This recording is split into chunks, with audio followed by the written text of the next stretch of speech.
High news के programme खास मुलाकात में, चूंकि लोकसभा चुनाव चल रहा है इसलिए लगातार कार्यक्रम चल रहे हैं हाई न्यूज पर। उसमें जनप्रतिनिधि आ रहे हैं 24 का चक्री में। तो हमारे साथ आज खास मेहमान हैं श्री ललित गुप्ता जी, जो युवा नेता तो हैं बीजेपी के और एक जुझारू कार्यकर्ता भी, साथ ही नगर परिषद अध्यक्ष प्रतिनिधि भी हैं पन्ना जिले के देवेंद्र नगर से। ललित जी, हाई न्यूज में आपका बहुत बहुत स्वागत है। जी धन्यवाद। क्या लग रहा है आपको? 2024 की तैयारी जोर शोर से चल रही है और 400 के पार आप जा रहे हैं, इसके लिए बहुत बहुत बधाई। और आपने तो खजुराहो लोकसभा क्षेत्र से इंडिया गठबंधन का जो प्रत्याशी था उसका नामांकन ही रद्द करवा दिया। जी भाई साहब। क्या क्या लग रहा है, क्या कारण रहा? जब कैसे जीत पाएंगे वो? दावा बड़े बड़े हैं लेकिन जब नामांकन ही स्वीकार नहीं हो रहा है उनका। वो तो कार्य प्रणाली उनकी ऐसी है कि उन्हें वैसे भी नहीं जीत पाना। जी। इंडिया गठबंधन करें चाहे वो सारे दल मिलके गठबंधन कर लें, उससे क्या फर्क पड़ता है। यानी यानी 200 साल तक गठबंधन कर ले लेकिन 200 पार भी नहीं हो सकते हैं। 200 बार की 100 पार मुश्किल पड़ेगा। पूरे देश में? पूरे देश में 100 पार भी मुश्किल पड़ेगा उन्हें। पूरे इंडिया गठबंधन को? हाँ, पूरे इंडिया गठबंधन को। आप देखिए मध्य प्रदेश में तो बहुत बुरी स्थिति है। कमलनाथ आ रहे थे, उनको आते आते नहीं लिया गया। और देखिए बाकी सारे लोग बीजेपी में चले आ रहे हैं, चले आ रहे हैं। तो क्या इसका बस पूरा देश बीजेपी में हो गया है? पूरा देश बीजेपी में हो गया है। अयोध्या में राम मंदिर स्थापना से और सीए लागू होने से। और भाजपा दलगत राजनीति नहीं करती। भाजपा सभी वर्गों को लेकर सभी के लिए सामान्य कार्य करती है। जी। उस पे लोगों की जो भावनाएं हैं वो गलत सोचे वो अलग बात है, लेकिन बीजेपी के साथ ऐसा कुछ नहीं है। बीजेपी तो जी। सभी के लिए एक समान दृष्टि से कार्य करती है और सबसे अंतिम छोर में खड़े हुए व्यक्ति के लिए कार्य करती है। जी। और कांग्रेस या अन्य पार्टियां ये केवल समय समय पर काम करती हैं। चुनाव आया, ये मक्खी जैसे मधुमक्खी जैसे मंडराने लगे, बस इनका इतना काम ही है। लेकिन भाजपा पूरे साल पूरे वर्ष लोगों के मतलब आसपास बनी रहती है, बूथ बूथ पर बनी रहती है, उनका कार्यकर्ता काम करता है। इसलिए भारतीय जनता पार्टी कहीं ना कहीं मजबूत है। यानी भारतीय जनता पार्टी जो है अंतिम छोर के व्यक्ति तक का ख्याल रखती है, सीधा सीधा है। ये चुनाव के जी समय निकल बिल्कुल के भाई आते हैं साहब। बड़े जोर शोर से। जी भाई साहब। तो आपको क्या लग रहा है कि क्या बीजेपी तो एक वो पार्टी है कि किसी को भी मुख्यमंत्री बना देगी? अभी तत्काल का एग्जाम्पल है मध्य प्रदेश, राजस्थान और छत्तीसगढ़ का। एक बार के विधायक को भी मुख्यमंत्री बना दिया, किसी ने कल्पना भी नहीं की थी। कभी आपको कोई ऐसा ख्वाब आता है कि हाँ ललित जी को कभी बीजेपी है तो मुमकिन है कभी संभाल दी जाए सत्ता? बिल्कुल भाई साहब। भारतीय जनता पार्टी में कोई ये तो कह ही नहीं सकता जातवाद या समाजवाद या परिवारवाद? राजावादी विचारधारा नहीं है कि कोई एक व्यक्ति के ही परिवार का व्यक्ति बनेगा। परिवारवाद नहीं है। जी। भारतीय जनता पार्टी की तो जो नीति है, तो कोई भी कभी भी कहीं भी पहुंच सकता है। जी। पता चला आज पार्टी ने हमें जिलाध्यक्ष बनाया, कल जिलाध्यक्ष भी नीचे बैठकर ही पार्टी की नीति रीति को सुनता है। तो ये जी। तो चाहती है कहाँ ले जाएगी कुछ पता नहीं है। जी। आप जैसा कार्य करोगे को देखकर आपको अलग अलग उस पे भेजेगी। जी। तो पन्ना में क्या लग रहा है, आप अपने नगर परिषद से कितने बूथ जिता कर देंगे बीजेपी को? कितने हमारे परसेंटेज? यहाँ से भाई साहब सारे बूथ जीतने चाहिए। मैं तो खजुराहो अपनी गुनौर विधानसभा की बात कहूं तो भाई साहब मतलब मुझे नहीं लगता कि एक आध दो बूथ हारे हम। हमें तो लगता है सारे बूथ जीतेंगे हम, और अच्छे मतों से जीतेंगे। नहीं, इस बार कंडीशन ये है कि हमें तो लग रहा है 10 12 13 13 लाख से लीड हो। इस बार तो भाई साहब चुनाव है ही नहीं। चुनाव वो वही तो तो कह रहा हूँ। सारी पार्टियां खुद पीछे हट के कह रही हैं, हाँ, कि चुनाव है ही नहीं। पहले से हार मान चुके हैं कि हम हार जाएंगे। जी। इस बार हमारे बीडी भाई साहब 10 लाख से ऊपर वोटों से चुनाव जीतेंगे मुझे लगता है। जी, वही तो मैं कह रहा हूँ। इस बार तो लीड काफी अच्छी होगी, जो पूरे देश भर में एक मिसाल बनेगी। जी जी भाई साहब। आप एक बात बताइए, आप नगर परिषद भी संभालते हैं नगर, तो क्या वर्तमान में क्या क्या चल रहा है? किस प्रकार की किन किन कठिनाइयों का सामना करना पड़ रहा है आपको नगर परिषद में?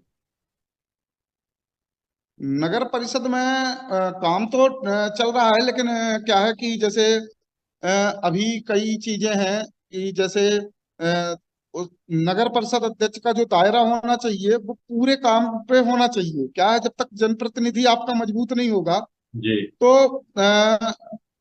उसका काम नहीं चल सकता। जी। जनप्रतिनिधि बनाया ही इसलिए जाता है, जनप्रतिनिधि 5 साल के लिए होता है, जनप्रतिनिधि जनता चुन के भेजती है।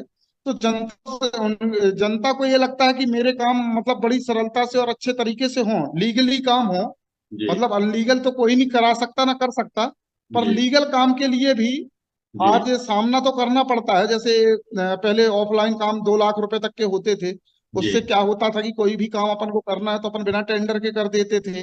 जी। तो जो छोटी मोटी जरूरतें के काम है वो होते रहते थे, लेकिन अब उसके लिए भी ऑफलाइन टेंडर लगाने का काम, 1 लाख रुपए से ऊपर का काम नहीं कर सकते, उसमें भी 10% कटौती होती है।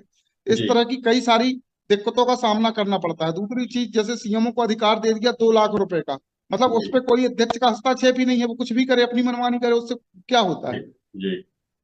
तो ये सारी परेशानियों का आपका संगठन है, कभी ना कभी तो इसको संगठन में रहेंगे तो संगठन इसके लिए लड़ रहा है बराबर, और उम्मीद है कि जरूर कामयाब होंगे। जी जी बिल्कुल भाई साहब। तो अभी जी, कौन कौन से विकास कार्य किए आपने जो आप मैदान में कूद पड़े हैं जोर शोर से? अब जो हमने बस स्टैंड के ऊपर अपना शॉपिंग कॉम्प्लेक्स बनाया, एक ट्रांसपोर्ट नगर बनाया बड़ा गांव पे। अभी हमने एक 1.5 करोड़ रुपए का उसका क्या बोलते हैं, खेल ग्राउंड, स्टेडियम का टेंडर लगाया है। जी। अभी हमारी नगर पंचायत में करीब 5.5 करोड़ रुपए के टेंडर लगे हैं। सुरक्षा की दृष्टि से भी हम शहर को मतलब कैमरा, अच्छे अच्छे कैमरों से लेस कर रहे हैं, जिससे कि चोरी की घटना या कोई भी ऐसी घटना, मतलब जिससे मैं जैसे कई बार मर्डर हो जाते हैं, इन सबसे बचाने के लिए हमने सुरक्षा की दृष्टि से अपने यहाँ पूरे शहर में सीसीटीवी कैमरों का 20 लाख रुपए का भी एक टेंडर लगाया है, जो जो उसके द्वारा जो सांसद निधि से हमें मिले हैं। सांसद जी बहुत जी। अच्छे कार्य कर रहे हैं, और जी। सांसद जी से जो कुछ मांगो वो बड़ी जल्दी देते हैं। बहुत अच्छी बात है। जी। जी। जी। तो आगे क्या इच्छा है आपकी, आगे किस प्रकार नगर को अपने डेवलप करेंगे और क्या क्या है? अभी तो आपके कार्यकाल काफी है, एक मिसाल बना के जाएंगे, आपके लोग कैसा भाई याद साहब। करें, कि लोग याद करें कि ललित जी आए थे और नगर को इतना सुदृढ़ बना गए, इतना अच्छा बनाया कि बरसों लोग याद करते रहेंगे।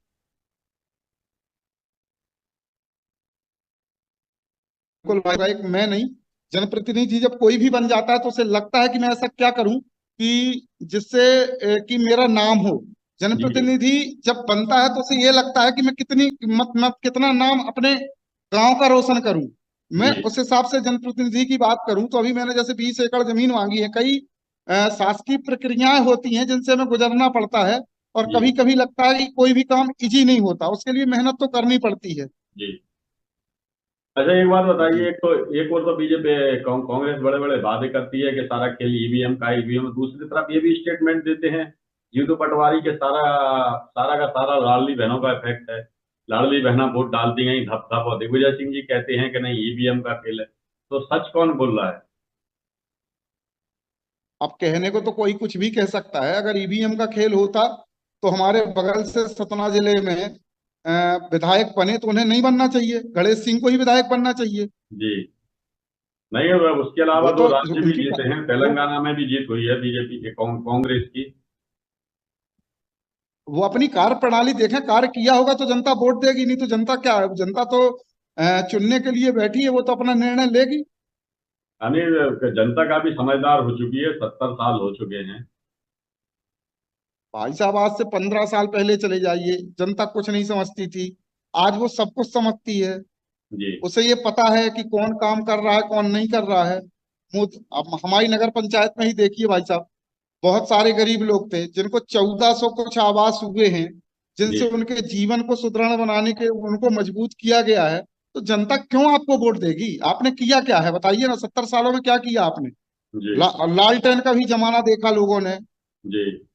मोमबत्तियों का जमाना देखा, तो आज तो वो सारी चीज आज हमें तकना पड़ता है कि आज हमारी लाइट गोल हो गई तो भैया क्यों गोल हो गई आधा घंटे के लिए, अभी तक तो नहीं होती थी।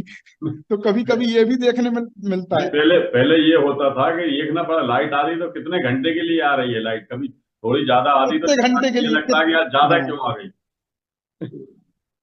रोडों का देखिए आप, रोडों का यही हाल है। पहले इतने गड्ढे थे कि कई महिलाओं की, बहन बेटियों की डिलीवरी रास्ते पे हो जाती थी। आज वो सनसना के आधा घंटे में सतना पहुंच जाती हैं, 15-17 मिनट में पन्ना पहुंच जाती हैं। जी 108 देखिए, 100 नंबर देखिए। कोई भी पति पुरुष कहीं भी गाली गलौज करता हुआ हो तो उसने घर के अंदर से 100 नंबर लगाया, पुलिस आई उठा के ले गई। आप इसी प्रकार 108 देख लीजिए। पहले गांव में महिलाएं बेचारी डिलीवरी के लिए तरस जाती थी, पहुंच नहीं पाती थी, खत्म हो जाती थी। लेकिन आज देखिए हर 10 मिनट में एक वाहन, और उनने 108 लगाया, वाहन उनके घर से लेके उनको अस्पताल पहुंचाया। अगर यहाँ वो होने लायक, मतलब प्राथमिक उपचार में ठीक होने लायक है तो है, नहीं तो वो सीधे उनने जिला अस्पताल रेफर कर दिया। तो जिले में जी। उनका इलाज होता है बढ़िया। अच्छा जी एक बात बताइए, पन्ना तो काफी पिछड़ा हुआ क्षेत्र है, आदिवासी बहुत ज्यादा है वहां पर। उनके उद्धार के लिए कुछ कर रहे हैं आप, उत्थान के लिए? आपके क्षेत्र में कितने रहते हैं? जिस दिन से हमारे बीडी भाई साहब सांसद बने हैं, उस दिन से हमें जिले को एक ऐसी ऐसी दिशा मिली है कि हमें लगता है कि अगर बीडी शर्मा भाई साहब को हमारे यहाँ 25 साल सांसद रहना चाहिए।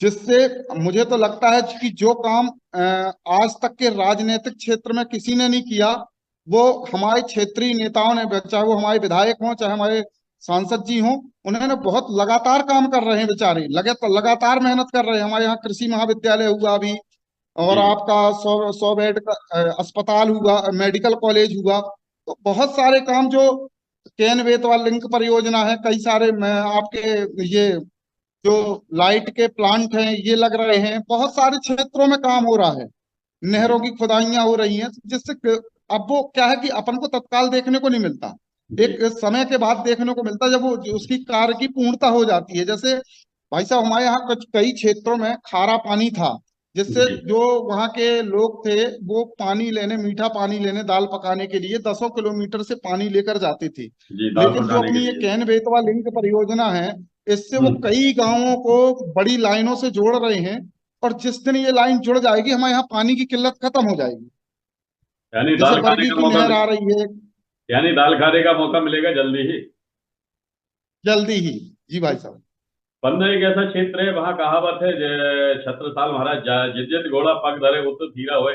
कभी आपकी किस्मत चमकी कि आपको हीरा मिला? जी मेरे बब्बा लोगों को मिला है। फिर मेरे बब्बा, मतलब मेरे बब्बा के पिताजी लोगों को मिले हैं, 5 हीरे मिले थे। जी उसके बाद मतलब मेरे बब्बा जी लोगों ने खदान लगाई तो नहीं मिला। लेकिन मेरे जो बड़े पिताजी हैं, मतलब बब्बा के भैया हैं, जी। उनको लगातार हीरे मिले। तो अच्छा। ये तो रत्न गर्भा धरती है भाई साहब। कहावत जी बनी है कि छत्ता तेरे राज में धक धक धरती हो, जित जित जी। घोड़ा पग धरे तित तित हीरा हो। अच्छा, ये तो कहावत है जगह भाई। जगह पे। हाँ। जी हमने थोड़ा गलत बोल दिया। जी जी भाई साहब, यहाँ ये नहीं है कि कब कौन क्या होने वाला है। भाग्य की बात है, आपका भाग्य चमका और काम डला। नहीं, वो हाई न्यूज पर न्यूज चलती रहती है ना, कहीं सहारिया लोग बैठ रहे हैं तो उनको हीरा मिल गया, कहीं घूमने जा रहे हैं तो उनका जी हीरा जी मिल गया, 1 मिनट में किस्मत चमक गई। हमारे यहाँ भाई साहब एक आदिवासी था, उसको बहुत बड़ा हीरा मिला था। जी। बहुत बड़ा, मतलब गिल्ली के आकार का उस हीरे को बोलते थे। तो ऐसे हीरे तो भाई साहब हमारे यहाँ बहुत, रत्न गर्भा धरती ही है। तो कब किसका भाग्य चमकने वाला ये कोई नहीं जानता। कब गरीब करोड़पति बन जाए, कोई भरोसा नहीं। नहीं, वही मैं कह रहा हूँ, अभी 2 महीने पहले की बात है, एक आदिवासी, उसको लगा चमक रहा कांच जैसा, उठा के यार चेक करवाया तो वो हीरा निकला। उसकी कीमत निकली थी कम से कम 80 लाख के लगभग। जी तो उसने जमा जी करवाया भाई साहब। हीरा कार्यालय में।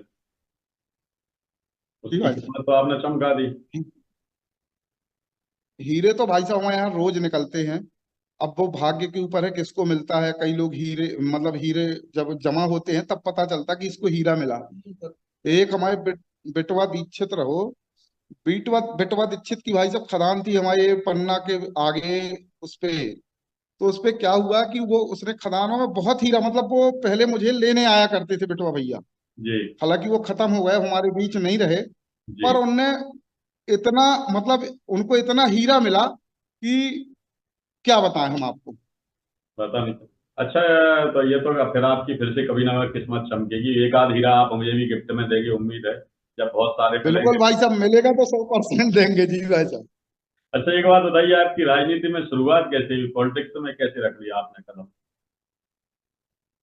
भाई साहब, मैं 17-18 साल पहले विद्यार्थी परिषद में मैंने काम किया, एज आ मतलब छात्र नेता के टाइप पे। जी मैंने कॉलेज की मांगे रखी। अब मेरे यहाँ मेरे हम लोगों को पहले परीक्षा देने सेंटर हम लोगों का पन्ना हुआ करता था, हम लोग पन्ना जाया करते थे। फिर मैंने उसकी लड़ाई लड़ी, लड़ाई लड़ी तो फिर सेंटर हमारा, मैंने 3 पेपर पन्ना में दिए और चौथा पेपर मुझे यहीं देने को मिल गया।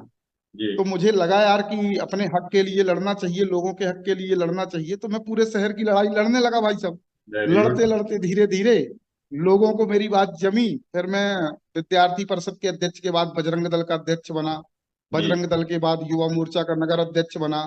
फिर इसके बाद मैं नगर युवा मोर्चा का मंडल अध्यक्ष बना। युवा मोर्चा के मंडल अध्यक्ष के बाद मैं किसान मोर्चे का मंडल अध्यक्ष बना। जी किसान मोर्चे के मंडल अध्यक्ष के बाद मैं भाई साहब मंडल अध्यक्ष भारतीय जनता पार्टी, मुझे पार्टी ने बनाया। तो जी पार्टी निर्णय लेती है, पार्टी जो काम करता है व्यक्ति का वो मतलब देख के कि ये क्या कर सकता है, उसको उस आधार पे उस जगह बैठाती है। बैठाने का मतलब ये नहीं कि अब हमारे अंदर ईगो आ जाए कि मैं मंडल अध्यक्ष बन गया, मैं युवा मोर्चे का अध्यक्ष बन गया, मैं नगर पालिका का अध्यक्ष बन गया, तो ऐसा नहीं है। जी। आप कहीं भी कोई भी दायित्व में पहुंचे, उसका बढ़िया पूरे तरीके से निर्वहन करें। नहीं तो बल्ले उसके बाद फिर आपका नगर पालिका अध्यक्ष बनने का सफर कैसा रहा? नगर पंचायत अध्यक्ष परिषद अध्यक्ष बनने का भाई साहब सपना मैंने 10 साल पहले देखा था। मुझे वेरी ये था गुड। कि मुझे चुनाव लड़ना है, मुझे ये पता नहीं था कि मैं नगर पंचायत अध्यक्ष बनूंगा कि नहीं बनूंगा। जी तो मैं लोगों के साथ खड़ा रहता था, उनका कोई काम हो जाए तो उनके साथ थाने जाना, तहसील जाना, उनकी लड़ाई को लड़ना, उनके हक के लिए लड़ना। इस तरीके से भाई साहब मैंने धीरे धीरे लोगों में थोड़ी मतलब अपने उनके अंदर अपने लिए मैंने उनके प्रेम जगह बनाई, प्रेम बनाया। इसके बाद भाई साहब उन लोगों को लगा कि इसको चुनाव लड़ना चाहिए। जब चुनाव आए तो मैंने फार्म डाला, मेरे फार्म में भी कई प्रकार की अड़चने आई। मुझे भारतीय जनता पार्टी ने पार्षदी का टिकट तो दिया लेकिन अध्यक्षी का टिकट नहीं दिया। लेकिन भाई साहब कुछ नहीं, सब ऊपर वाले की कृपा। और भाई आज मैं जहां भी हूँ, सब जो कुछ प्रभु भी की हूँ, कृपा है। वो मेरी जो जी भारतीय जनता पार्टी की देन है भाई साहब। मुझे कौन पहचानता था, मैं एक सामान्य घर का लड़का हूँ भाई साहब। और मेरे पिताजी का एक छोटा सा व्यापार है, उससे ही उन्होंने हमें पढ़ाया लिखाया, शिक्षा दीक्षा दी। मेरे पिताजी होटल करते हैं और उन्होंने होटल से ही अपने 3 बच्चों को, एक बेटी को पढ़ाया लिखाया और आज तक यहाँ पहुंचाया।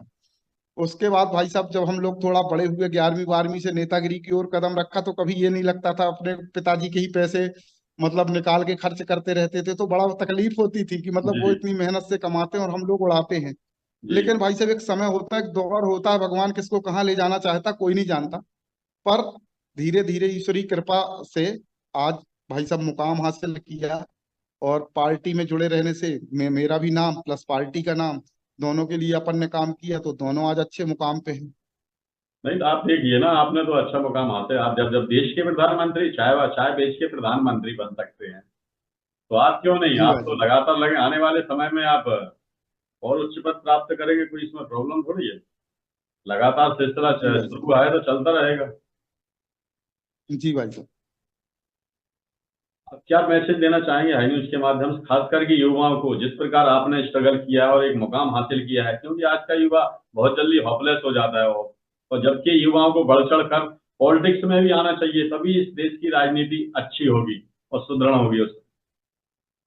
क्या है भाई साहब, कुछ जो पढ़े लिखे लोग लोग हैं, वो पॉलिटिक्स से दूर जाना चाहते हैं। उनको ये लगता है कि नौकरी करेंगे फिर मेरे पास पैसा आएगा, मतलब वो एक कहने का मतलब महात्मा गांधी वो बनना चाहते हैं, जी सुभाष चंद्र बोस नहीं बनना चाहते। जी वो ये चाहते हैं कि हमारी लड़ाई कोई और आके लड़े। जैसे उनने हम आप एक बात मानिए, जैसे उनने मुझे नेता बनाया, तो जी उनको ये लगता है कि नेताजी ही हमारी पूरी लड़ाई लड़े। जी आजकल जो सबसे बड़ा एक संदेश भाई साहब ये है कि जो जातियों में जातवाद ये फैला है ना, कि उनने कहा जी। कि ब्राह्मण महासभा, हम्म। वैश्य महासभा, ठाकुर महासभा और मुस्लिम महासभा, पटेल महासभा, ये क्या जो जातिगत बंटवारा हो गया भाई साहब, ये नहीं होना चाहिए। ये बहुत पहले खतरनाक क्या बात होता देश, था जो गांव, नहीं देश के लिए बहुत खतरनाक बात है। जो और नई पहले, नई जो है, नई नई शाखाएं निकलती आ रही हैं अपना नेता, ये इसको जी जी टोटल भाई, बंद जी होना भाई साहब, चाहिए।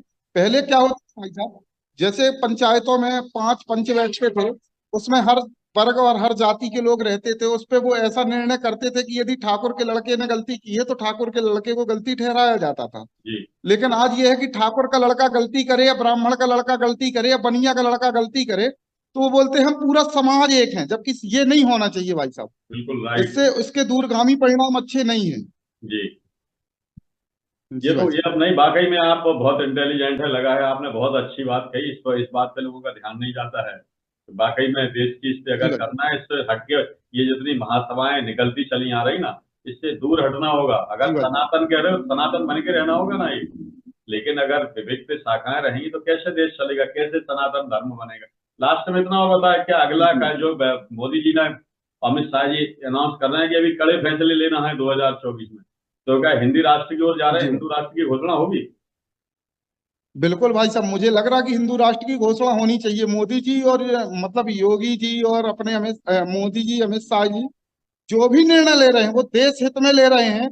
और कहीं ना कहीं अपने देश को समृद्ध बनाने का काम जब से मोदी सरकार आई है तब से हुआ है, उन्होंने किया है। और वो तो हमारे आदरणीय हैं, बड़े हैं, तो जो कुछ भी करेंगे परिवार के लिए तो वो अच्छा ही करेंगे। पूरा भारत उनका परिवार है, हम लोग उनके बेटे जैसे। तो कहीं ना कहीं वो अच्छे निर्णय कर रहे हैं, इसलिए तो हम लोग उनके साथ है। यदि उनकी विचारधारा गलत होती तो हम लोग ही उनके साथ नहीं होते। जी चलिए ललित जी, बहुत अच्छी बात है कि आप विचारधारा उनके साथ हैं, और आपको एडवांस में बधाई 400 पार करने के लिए। फिर हाई न्यूज पर फिर मिलेंगे आपसे जल्दी ही, क्योंकि हाई न्यूज एक ऐसा मंच है जहां युवाओं को बराबर साथ लेके चला जाता है और मौका दिया जाता है। आपसे भी कई बहुत समय जी भाई बाद। ठीक है ललित जी, थैंक यू। मिलते हैं ऐसे ही कार्यक्रम में फिर, जी भाई साहब, ऐसे ही प्रणाम भाई जनशक्ति साहब। का प्रणाम। जब झोंक लगा सुगंध उड़ी, मुंह में पानी और भूख बढ़ी, बढ़ा है हर व्यंजन का स्वाद, मिला है इसमें माँ का प्यार। गोविंद मसाले जो खाने में डाले हैं, आपस में अपनों का प्यार बढ़ा दे रे। गोविंद मसाले, मसाले जो रिश्ते बनाए।